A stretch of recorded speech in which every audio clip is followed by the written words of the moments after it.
Rachel Barr, How to Make Your Brain Your Best Friend, a neuroscientist's guide to a healthier, happier life. Does this sound familiar? You pick up your phone for a quick check, and an hour later you realise you've been scrolling mindlessly, vaguely unsettled but unable to stop.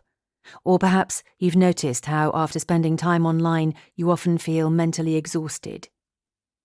These moments might seem trivial, but they reveal something deeper. Our brains aren't always working in ways that serve us. In fact, much of what we call choice or identity is the result of brain processes we barely notice. In this blink, you'll discover how to look at your brain differently. By the end, you'll see it as a partner you can learn to understand and treat kindly.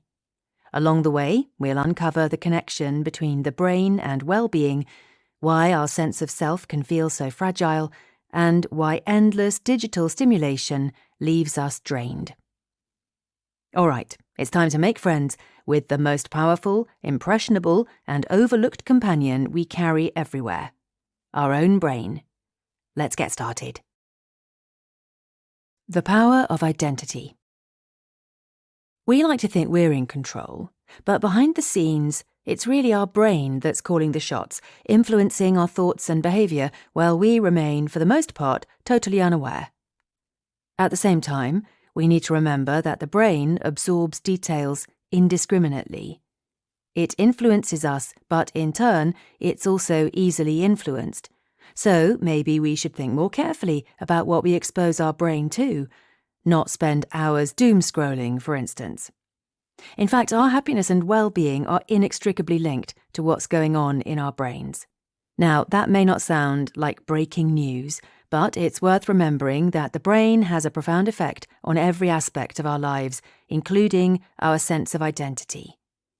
After all, identity is no trivial matter. The beliefs we have about ourselves are the foundation of mental health. And the brain, of course, is the organ driving the search for a sense of self. When you look at yourself in the mirror and recognize yourself as you rather than some random stranger, it's because multiple parts of the brain are working together.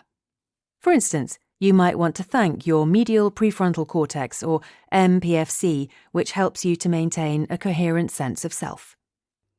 To understand how identity is formed, let's consider an example. Imagine one of your ancestors, a Paleolithic hunter who proudly wears a necklace with the teeth of the animals he's killed. Over time, people in his community come to associate these kinds of necklaces with hunting skill. Their brains make the connection, and the necklace becomes a symbol of identity and a way to fit in. The important thing to note here is that the identity symbol is based on lived experience. The hunter's necklace represents something concrete, hours of tracking and hunting animals. In other words, actual experiences and the feelings that come with them. Now think of a modern-day accessory, an expensive watch, for example. Like the animal tooth necklace, the watch signifies the wearer's identity. But it's not quite the same. Our brains realise that there's a difference. In the case of the necklace, the brain's hippocampus communicates with the MPFC.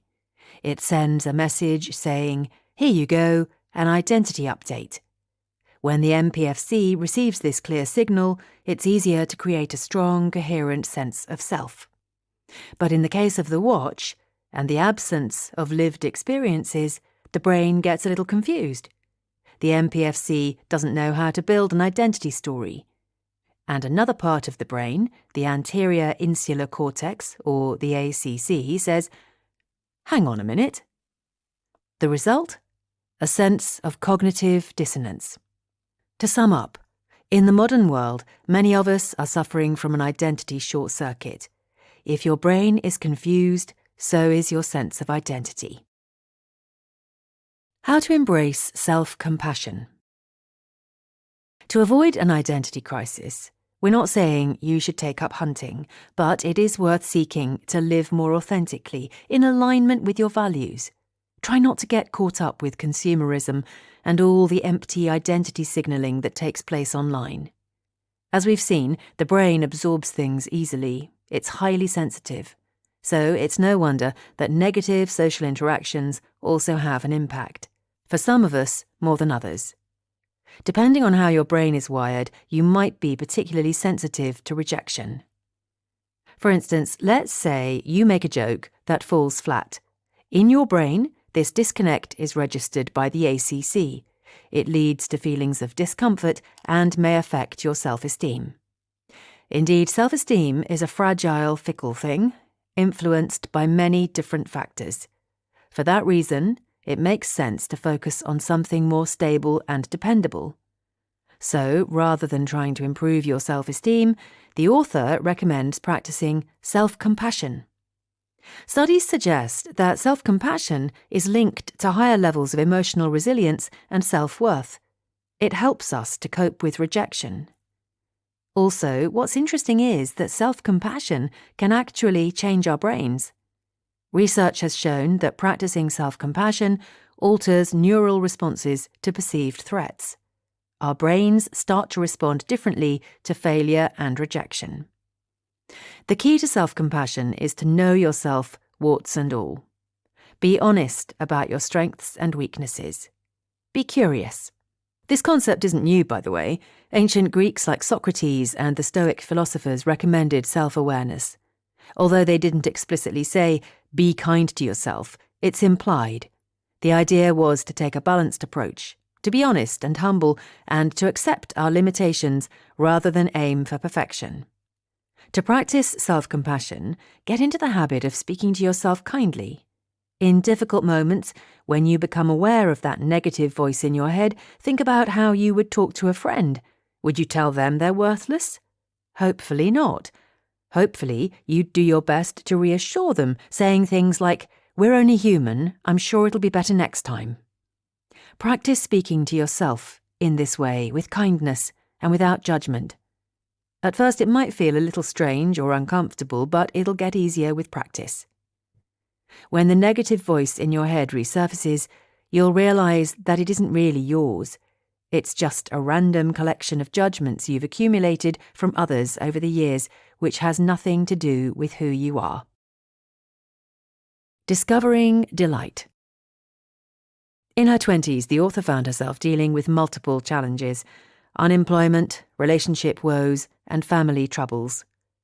But although she was often miserable, there were little things that kept her afloat: street parties, festivals, life drawing classes, and perhaps most of all, drinking tea in her local cat cafe. Although true happiness felt out of reach, there was something that was always accessible: delight. We don't often talk about delight, even though it's fundamental to our well-being. Deliberately paying attention to these small, joyful moments helps to counteract the brain's negative tendencies. Our brains are actually hardwired to focus more on negative experiences than positive ones. This is known in psychology as negativity bias, and it's a feature we've inherited from our ancient ancestors. While it's helped to keep us alive, making us aware of potential dangers, there are times when it's not so helpful. The negativity bias is the reason why, when you look in the mirror, you might focus on your least favourite part of your body.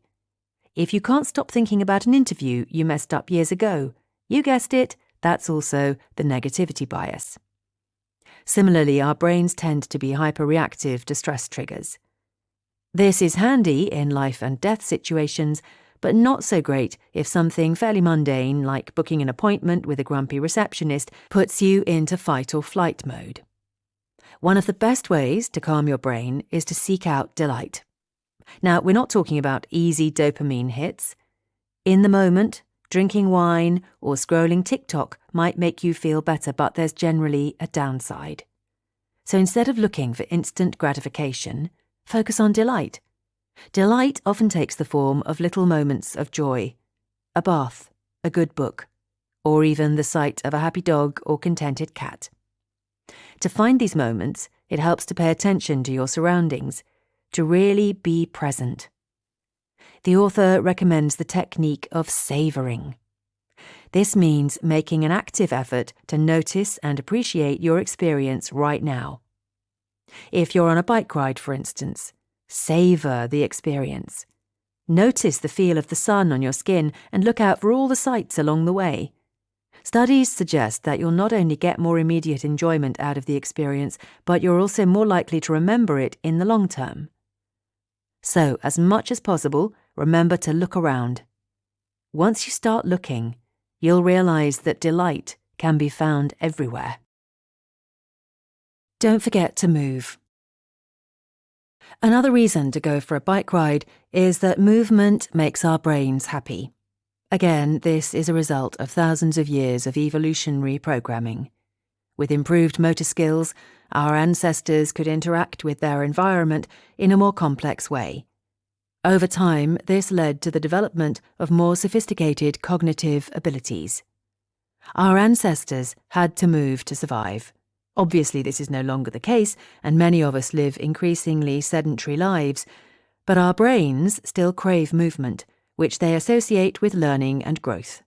So, for your brain's sake as well as your body's, it's good to stay active. People who struggle with their mental health are often told to exercise more, but of course if you're feeling depressed or anxious, you might not have the energy to go for a run. It can be tricky to find a balance. Some of us face real obstacles, and exercise isn't a magic cure-all for mental health. That being said, countless studies show that exercise can make a significant difference to how we feel. For those suffering from anxiety, depression, stress, or even PTSD, a larger hippocampus seems to be beneficial. This part of the brain thrives when there are high levels of a protein called BDNF. Even a single exercise session can boost BDNF levels, and often the benefits are almost instantaneous: a better mood and improved cognition. Now, you don't need to be running marathons or doing daily high-intensity workouts. Barr's advice is to start slow, set realistic targets, and, this is important, do something you enjoy. Or at least, don't do something you hate. Choose a form of exercise that you generally look forward to, not all the time, but some of the time at least. Also, maybe we should change the way we view exercise. It doesn't have to be about achieving ambitious goals or having a perfect body. The author suggests that fitness goals should be for fun and the satisfaction of doing something that once seemed impossible.